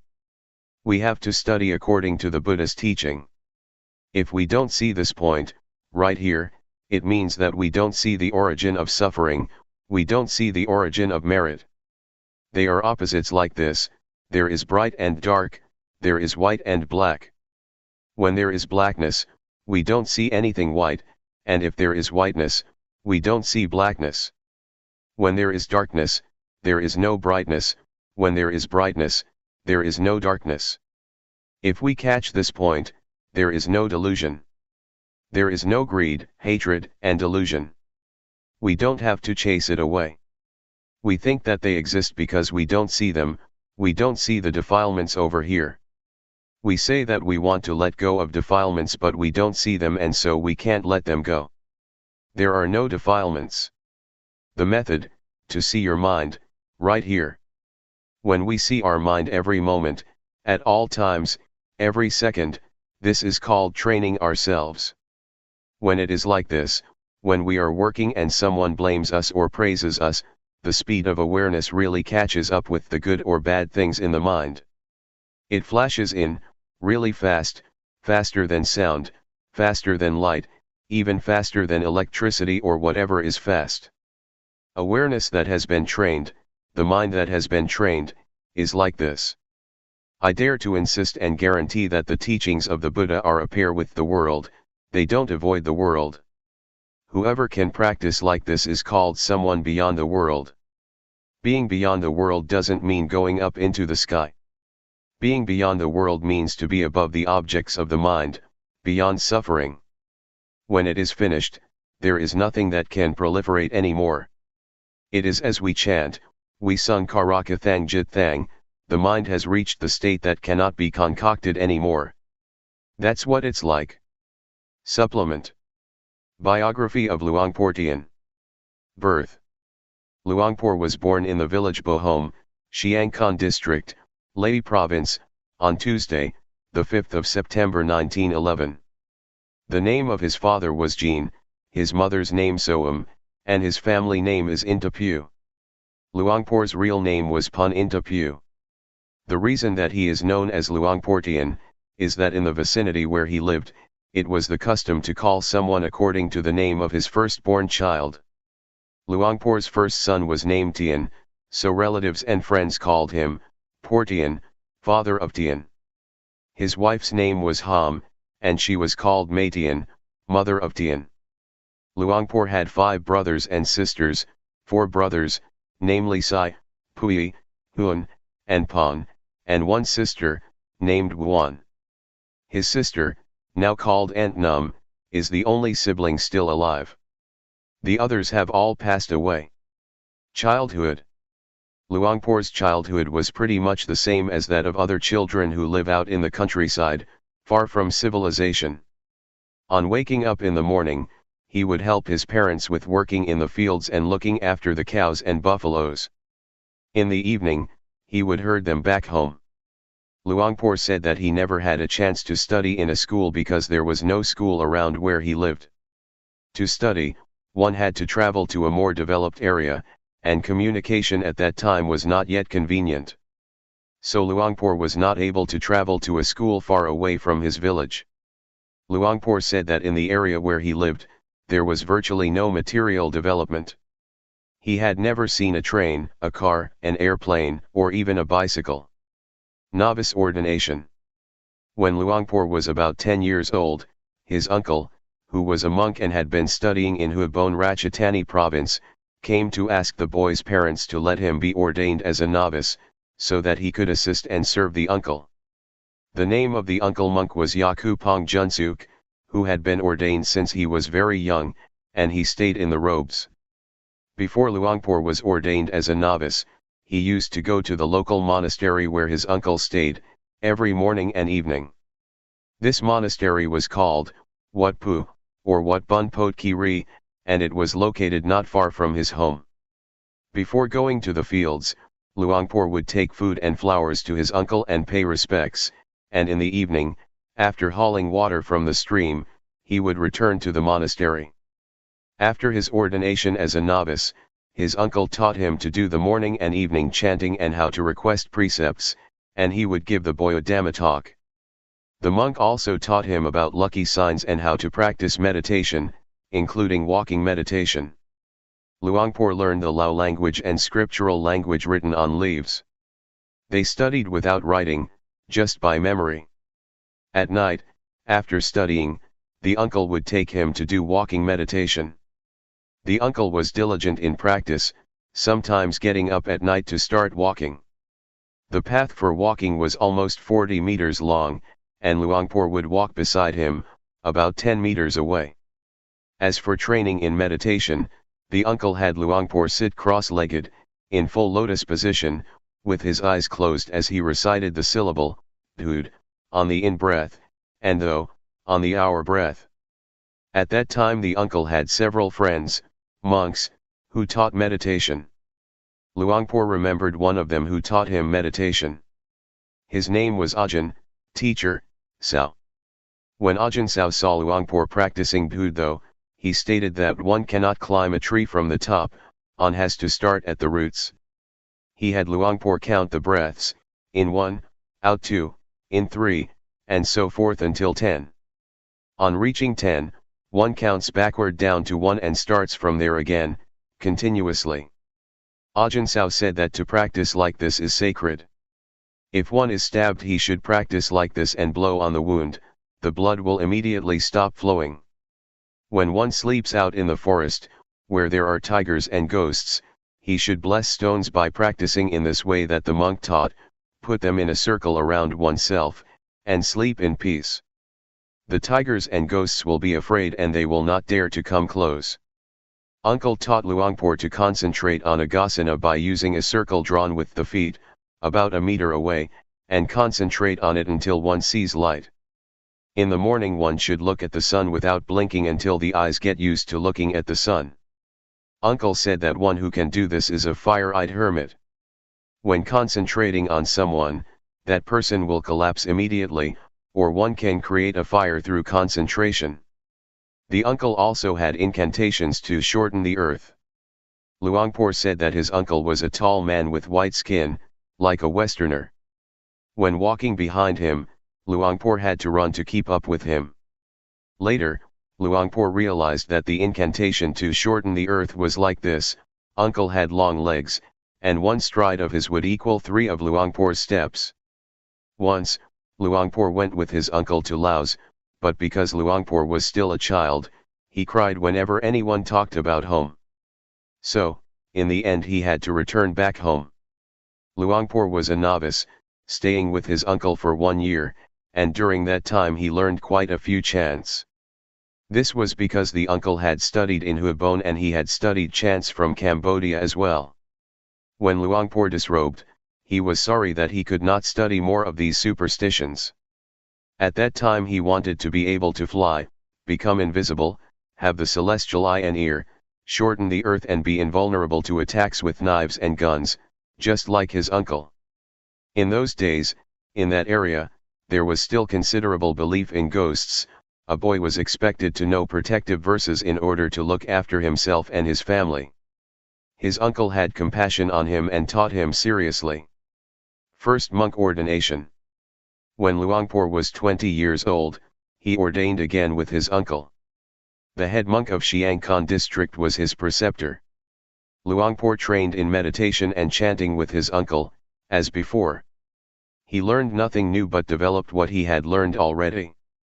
Besides this, he traveled, which was a kind of training. He didn't understand the real purpose of it. He stayed at charnel grounds, fields close to villages, or in little huts in the fields close to villages, so that going on alms round was not too difficult. Lay life. Luangpor was a monk for 6 months and then disrobed. His mother had arranged for him to get married in his early 20s. His wife's name was Ham, a relative. Ham's mother was the younger sister of Luangpor's father. Both Luangpor and his wife had been fatherless from childhood. Luangpor stayed with his wife for a long time without having children, so they looked after the son of his wife's elder sister, who had divorced her husband. Later, Luangpor had 3 sons named Neam, Teean, and Theam. When Luangpor's first son was born, everyone called the father Por Neam. When Neam was 5 years old, he died, and Luangpor's name changed to what we are now all familiar with. Luangpor's second son, Teean, died about 2 years before Luangpor passed away. Incantations. Luangpor tells us that during the time that he was a householder, he used the incantations that he had learned from his uncle. Sometimes neighbors would ask him to act as a witch doctor, chasing off ghosts or curing sick people. At home, he was regarded as the protector of the family. At that time, he was still interested in magic and religious chanting, and he wanted to have psychic powers and be able to perform miracles. This was because certain stories from scriptures had an influence on him. He tried to accumulate more knowledge about magic. Having finished learning with his uncle, he searched for other teachers. After his uncle had died, he heard that there was an Ajahn even more accomplished than his uncle, living in Laos by the name of Yako Bunmadan Pung. This teacher raised peacocks. He put a cover over their legs and released them. Westerners tried to shoot the birds, but were unable to do so. Luangpor spent a rains retreat with this teacher. He learned a great deal of knowledge, or should it be called stupidity, from this Yako. For example, invulnerability verses which all turned out to be worthless. Luangpor said, "A stupid person cannot teach a wise person, only a wise person can teach a wise person or can teach a stupid person to become wise." Inclination to merit making. Luangpor tells us that he was interested in merit from the time that he was young, and he always used to be the leader of the village in merit-making ceremonies. At that time, he was the head man of his village, and people respected him a great deal. He was about 27 or 28 at that time. He would encourage people to participate in making merit. Even to people who had committed serious acts such as killing, he still gave the opportunity to be included. There were many ways of making merit in his village. For example, sharing out rice during the rains retreat. On the Buddhist moon days, once a week, the villagers would invite monks to give a Dhamma talk at their homes. The villagers would gather together at that particular house. They would make sweets, their children would make Thai vermicelli and Chinese food, and they would offer the monks betel nut and cigarettes. Luangpor said that, at that time he didn't know, but afterwards he understood that in fact it is not meritorious to offer betel nut, a mild drug to chew on, and cigarettes to monks. It is in fact, encouragement to monks to indulge in bad habits. We want to give up defilements, but we don't know what they are. We may think it is good, and that is what others say, but Luangpor's view is that it is not. Luangpor stopped offering these things to monks and told his family to do likewise. But what other people do is their business. Luangpor would not forbid them and was not interested in their criticism. During the rains retreat, the old people would spend the day in the monastery on the moon days. Some of the young people would go also, others not, depending on their faith. But Luangpor used to go because his uncle would teach there. After the rain's retreat, the annual robe offering ceremony was celebrated. This was a big ceremony that lasted a month and had to be booked in advance. In addition, there were yearly ceremonies for making merit. All the villagers would help out. When the monks taught on these occasions, they would simply read from palm leaves. There would be entertainment as well, with music. There was the bamboo rocket festival. Once lit, the rockets, made in a variety of sizes, were as loud as an airplane. In later days, Luangpor had this rocket festival stopped because of the danger, and it was a waste of money. Another merit-making ceremony was taken up with many Dhamma talks, given in a single day. Profession. After disrobing, Luangpor worked in the fields and orchards, and he did a bit of trading. Eventually, Luangpor had 7 boats for buying and selling on the Mekong River, between Nong Khai and Chiang Khon. His business did well, and his profits increased. Luangpor's father was also experienced in trading by boat, but he had died when Luangpor was still small. Afterwards, a Department of Agriculture was established, and things had to be transported. So Luangpor started to trade with Laos, but his family was still in Thailand. He made a good profit and sold his boats to buy a steamboat. Luangpor said that even though he was successful in trading, he was not happy, even while resting. There was still suffering, the result of thinking about money and the things he would buy and sell. The reason for searching the truth. Before Luangpor set out to practice Dhamma and understanding arose according to his method, he had practiced quite a lot of meditation already. But it was not enough to help him overcome suffering. When asked, "What kind of suffering did you have before practicing?" Luangpor answered that, at one time, someone in Laos had asked him to arrange a robe offering ceremony in Laos. There were as many as 5 bundles of offerings, because many people wanted to participate. With these ceremonies there should be some entertainment, like music and movies. Luangpor arranged with his wife that she would look after the money business and the food. As for Luangpor himself, he would observe the precepts and receive visitors. In the morning, his wife asked, "How much money should I give to the entertainers?" This question triggered great anger in Luangpor. He later said that he could hardly move. But he managed to repress the mood and not show it to his wife, and just said with a forced smile, "That's your business." But the anger remained there in his mind. After the ceremony was finished and the family were having dinner, he started to think aloud about what had happened that morning. People who don't have respect are like this. He repeated it a few times so that it struck his wife's mind. His wife, having taken the children to bed, asked, "You're angry about my asking you about the money for the entertainers, aren't you?" "That's right," Luangpor said. His wife said, "What is wrong about husband and wife consulting each other about spending money?" Luangpor agreed with the words of his wife and realized that he was wrong, that he was unyielding and just tried to beat her in argument. His wife said, "You're dissatisfied, and you have fallen into hell." Luangpor saw that what his wife said was true. These simple words of his wife affected him so much that he took his wife to be his teacher. His wife had made things clear to him.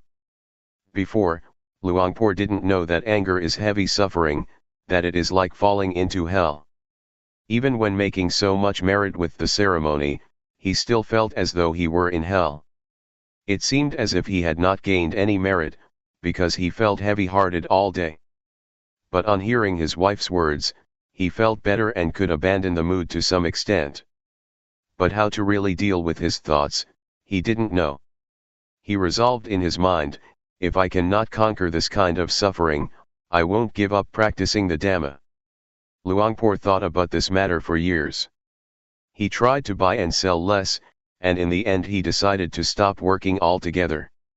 And so he cleared up all his accounts and money matters with his colleagues. Luangpor was the kind of person who had to prepare things a long time in advance.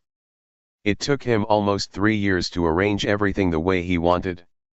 Luangpor met with a monk who had studied all the scriptures. He was a few years younger than Luangpor, and his name was Mahasi Jun. He had traveled down the Mekong on Luangpor's steamboat and had stayed in caves and charnel grounds. Luangpor had offered him a meal and looked after him at that time. When they met again, they talked together about meditation from 6 in the evening until 6 in the morning. Luangpor asked many questions. In the end, the monk told him that insight meditation can only be known through practice, there is no end to asking questions. Luangpor thought about this conversation and about practice for 3 years without actually practicing, just searching for a good teacher. The decision to practice Dhamma. When Luangpor was over 40 years of age, he completely stopped trading. He no longer had work to do, and kept reflecting that people are born and have to die, not being able to take anything along with them. Rich people have to die, poor people have to die, what is there, then, that is of value? There is just evil and merit. In the end, he decided to go forth and practice Dhamma, the way to go beyond suffering. He told his wife of his intentions, and she prepared things for him. But he did not tell her where he was going, nor for how long, simply saying that if he did not die, he would come back again. Having reached Nong Khai province, he got the news that his friend, the monk Mahasijun, with whom he wanted to practice, had gone to spend the rains retreat at Luang Prabang, in Laos. There was only Luangpor Teean, who was a former assistant district officer, who, having retired, had ordained as a monk. There was another monk by the name of Pan, who checked people's progress in meditation with interviews. He was Laotian, and had learned the Dingning meditation practice, and the rising-falling practice, from Burma. When Luangpor arrived at the monastery, he hired some Vietnamese people to build him a hut. Luangpor said that he used to be a self-willed person, his clothes had to be nicely ironed, otherwise he didn't want to wear them. So he hired some people to do that and also to prepare food for him. Luangpor paid them 300 baht per month for that. But in the end, the monastery didn't agree with this, because other people might get the feeling that it is necessary to have money and hire people in order to practice Dhamma. So they suggested that Luangpor should offer the money up to be used for food expenses, for everyone who was practicing, including those ordained and those not ordained. Luangpor agreed but asked to have one person to iron for him, and bring him a hot drink with a biscuit in the morning. This, the monastery didn't object to. The meditator. During the time that Luangpor was practicing Dhamma, there were altogether about 30 meditators, 23 monks and 5 lay people, 2 men and 3 women 19 or 20 years old. As for the monks, they had all been ordained for several years, at least 2 years, some 5 years, 8 years, 12 years, or even 15 years. There was also a senior monk with a title, he did nothing but hammer nails into things.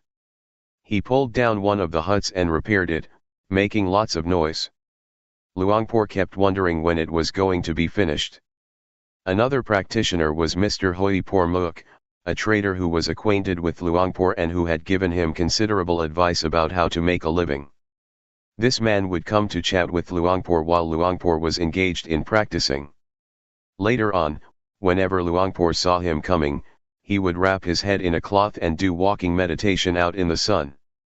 Luangpor hired some Vietnamese people to make a lot of noise or to start building a road in the middle of the field, in order to discourage him. Hoipor Muk caught on, but he presumed that Luangpor hated him. That was not the case, it was simply that Luangpor felt one should practice seriously, not waste time talking or doing other useless things. Practicing and knowing Dhamma. Luangpor Teean instructed the attendees to ask for a meditation object and to determine their time to begin and stop practicing. Everyone was enjoined to keep the 8 precepts. Luangpor had kept them since he was a novice. He was told to recite the word death with every in and out breath. Luangpor tried out this method, death, death, death. He started to experience doubts. It was as if there were 2 people in his head. One would say, "What's the point of this? Let's go to sleep." Another voice said, "I came here to practice, didn't I?" It was madness. One moment he was diligent, and the next, he was lazy again. This practice was very similar to practicing Buddha that he had done before. So, in the end, he decided to take a rest. In the morning, he got up, washed his face, brushed his teeth and started anew. Then, Luangpor really practiced.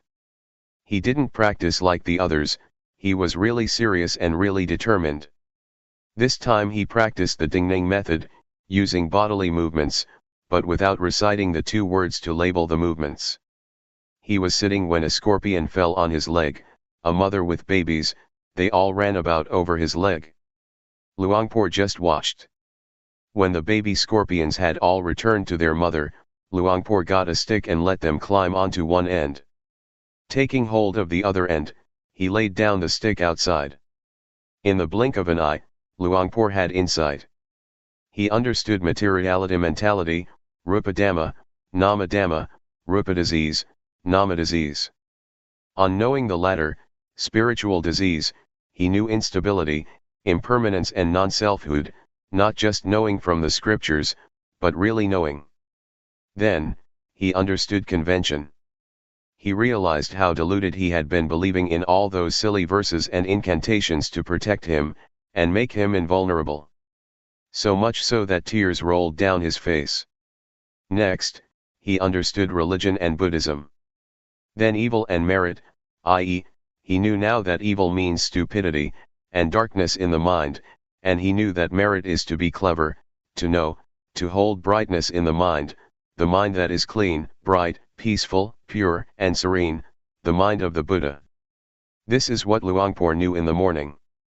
Actually, the knowledge he gained was even greater than this, but he only summarized it as topics. There was so much knowledge that he wanted to tell someone, give a Dhamma talk, even to the cows, the buffaloes, or a dog strutting past. He was obviously caught up in defilements due to insight. At that time he didn't know what that was. Everyone has perception, and everyone thus has the ability to know, without exception. This is what he thought, and he felt like teaching people. He thought about his parents, why did they have to die without knowing? What a pity. At about 5 in the afternoon, he took a bath and started doing walking meditation back and forth between 2 trees. Close to 7 o'clock, he felt a jolt, as if someone had shoved him hard in the ribs. Hey, who did that? He was alone, no one was there. Luangpor didn't see thought yet, instead he was looking for the person who had pushed him. Then a thought arose. Oh, the mind thinks. And a third time. Luangpor knew thought. It is similar to a cat and a rat. If there are rats at home, one should get a cat. At first the cat is small and the rat is big. When the rat appears the cat will grab it, but the cat is not strong enough and the rat drags the kitten along. At first, thought will drag awareness along. Don't blame the cat. Don't blame the rat. Rather, give the cat plenty to eat, it will become fat and strong. Now, when a rat shows itself, the big cat pounces on it. That's the end of the rat. The rat dies of shock, and the cat eats the rat without any blood flowing. They say cats are more skillful than tigers. Luangpor watched his mind, and when thought arose, he saw it. When thought is seen, it stops. It's like a boxer entering the ring. There is no time to lose. Go for it. Don't rely on scriptures, the scriptures are within oneself. Luangpor knew the sensations of the various movements, moving the arms, the legs, the hands, the feet, the blinking of the eyes, looking to the right and to the left, raising and lowering the head, leaning to the right and to the left. He was aware he felt the movements, the swallowing of saliva, breathing in and out. Because knowing is very fast, one knows a lot. Suppose 10 people would touch Luangpor at the same time. He would know, really know, at the same time. It is knowledge all around. Luangpor knew, saw, and understood objective matter. It refers to literally everything. And he knew ultimate meaning. It is not knowing, it is seeing, understanding in a profound way, it means reality. And he saw changing conditions, the changing of states of people and animals, they alter. This is what he understood at that time. It all happened very quickly. Then, Luangpor saw greed, hatred, and delusion, not with his eyes but with his mind. A secret scar that others can't see but one does oneself. The scars of greed, hatred, and delusion in their mind that people don't know about. At the time that Luangpor was not at ease and had suffering when he was asked something by his wife, he didn't see it. He didn't see greed, hatred, and delusion. He felt heavy, even though he had practiced a great deal of meditation. So his meditation didn't give him knowledge. But maybe other people would. But practicing this way, there was understanding. There were still feelings, perception, volition, and consciousness, but no suffering because greed, hatred, and delusion couldn't concoct anymore. In the time span it takes to snap one's fingers, Luangpor saw defilements, craving, clinging and kama. These four things faded. Suppose his weight was 100 kilos, it was as if 60 kilos had just dropped off him. Actually, it felt more like 80 kilos, leaving only 20. Becoming a noble one occurred at this point. Previously, Luangpor thought that being a noble one meant to shave the head and wear a brown robe, but now he realized that, even though he was wearing trousers, he had become a noble one already. This was about 7 o'clock at night. Luangpor was doing walking meditation, and rapture arose in him. He felt proud that he was now a noble one, or, one could say, an angel with heavenly sight. He saw, knew, and understood, he contacted it intimately, he could respect himself. When he knew Rupanama, he didn't feel like that yet. But now, he thought to himself, this exists in oneself. Why didn't I search for it before, why didn't I make use of it before? He walked for a long time, lay down for a rest, and got up around 2 or 3 a.m. He lit some candles and put them on the side of his path for walking meditation.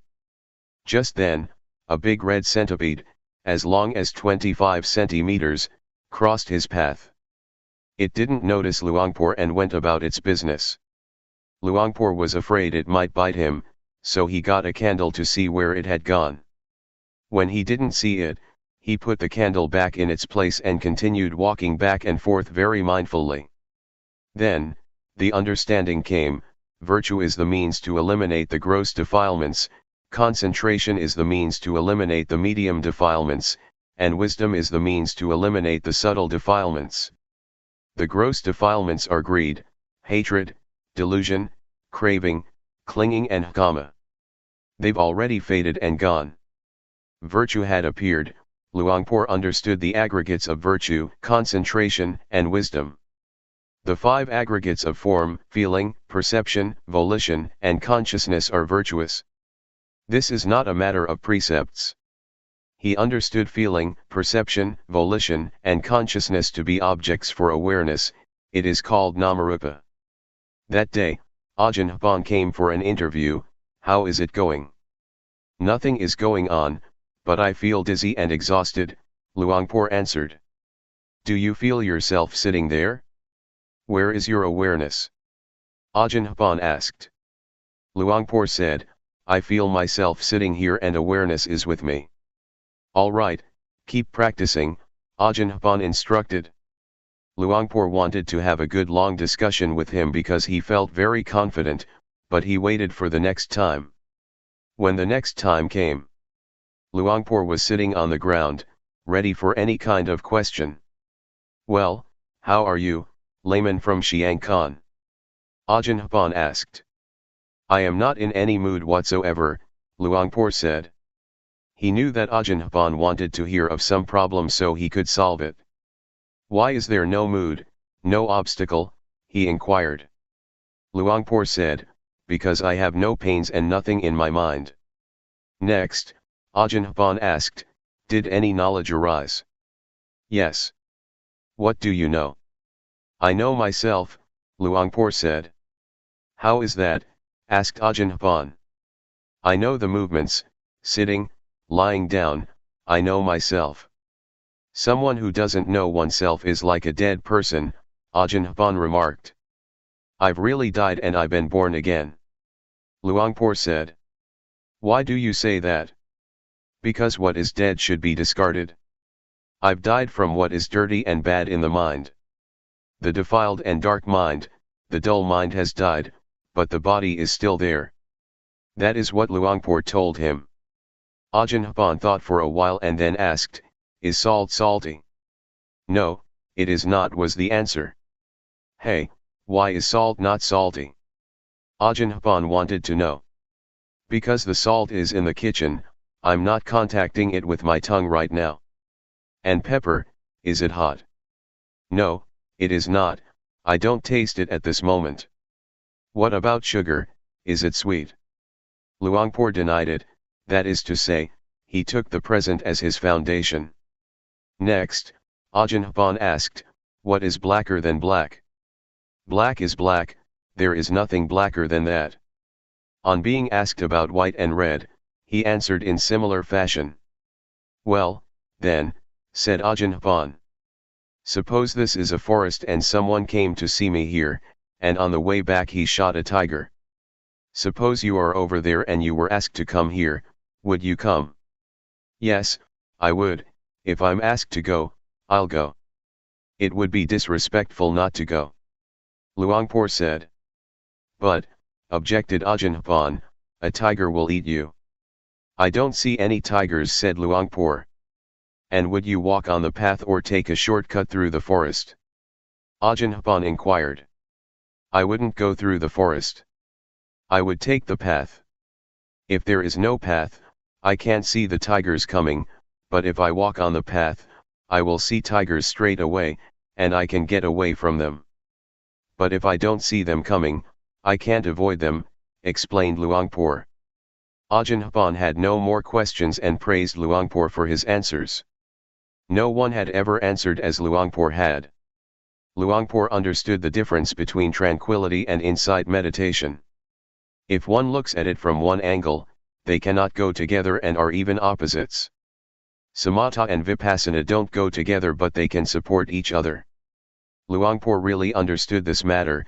With tranquility meditation there is just peacefulness, and on being peaceful, one should create understandings like the perception of unattractiveness through reflection. But with insight, one doesn't need to reflect.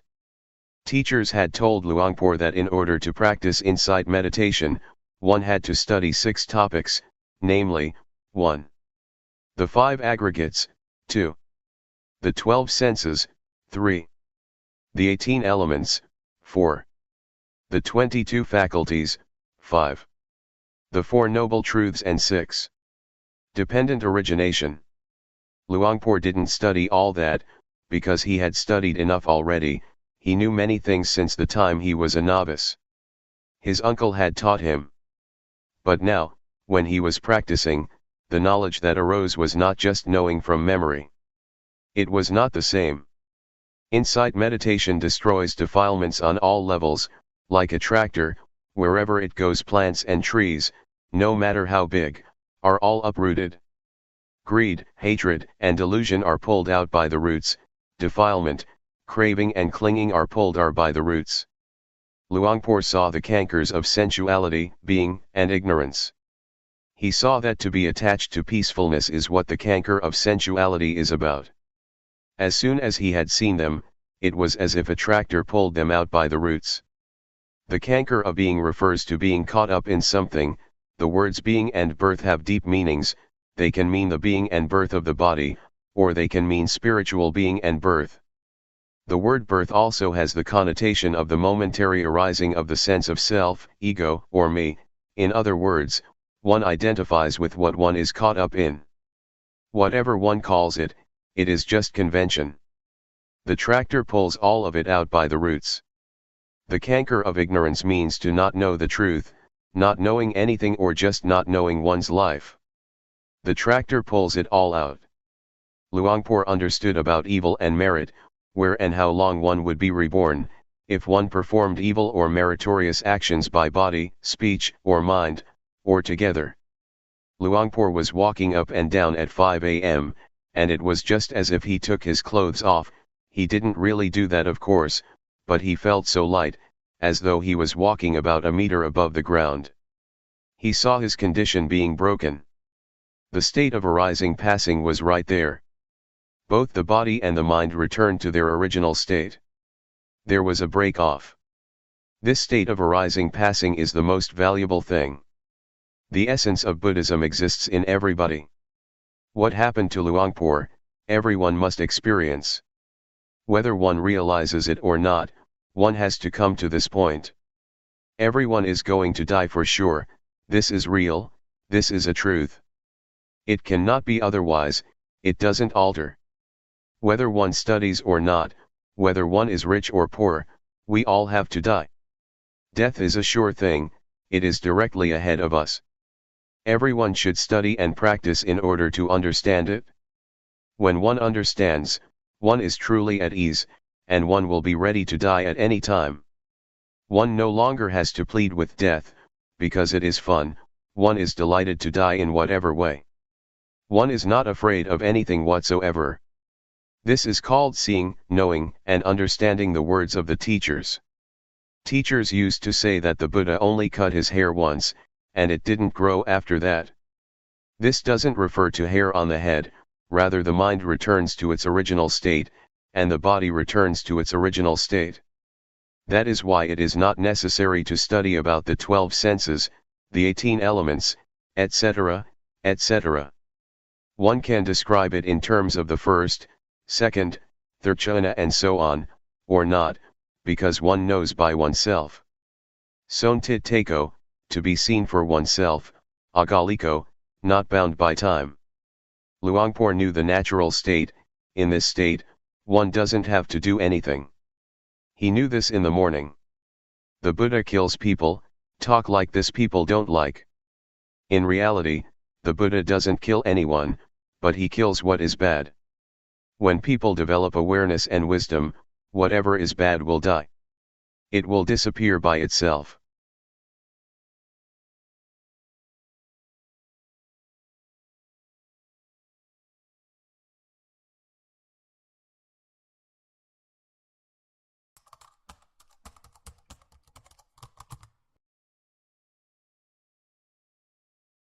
May all beings be at ease, whatever living beings there may be,